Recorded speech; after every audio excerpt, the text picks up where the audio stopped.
Let's go. Hey everybody, Coach Scott here today.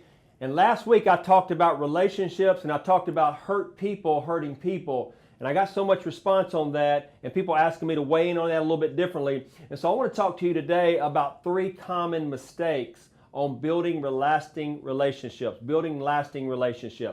And now that I've coached thousands of people, I think I have a pretty unique perspective on what it takes to make relationships last and make them the type of relationship that people really want to have. And what I've noticed is that there are certain similarities between people who struggle with relationships and people who are successful in their relationships. So here's some of the common mistakes. Number 1, you think a good relationship is always smooth sailing, and that's not true. The truth is that every relationship, even the most loving and connected ones, will experience some serious ups and downs from time to time. In fact, people who learn how to handle conflict effectively in the beginning develop the kind of deep intimacy and safety that keeps them together for the long haul. And number 2, you work hard to keep the peace in your relationships all the time.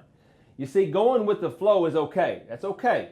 But not if deep down you really want something different for your life and in your relationships. When you try not to rock the boat, you actually create conditions for a perfect storm. And sooner or later, you're going to explode with resentment. And that's never healthy and that's never good. And number 3, you don't have high enough standards. That's right, you don't have high enough standards. When you are longing for a relationship with certain people, it is easy to tell yourself that a potential red flag doesn't really matter to you.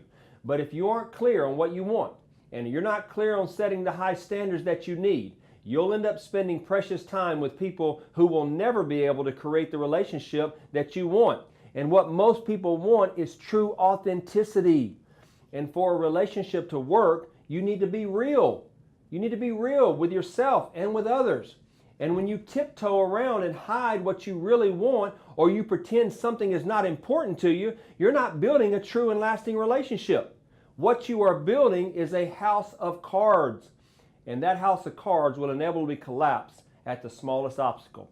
So stay true to yourself, be real to you and to others, and set those high standards. And I believe and declare you will be all that you were created to be. God bless you guys. Take care. We'll see you soon.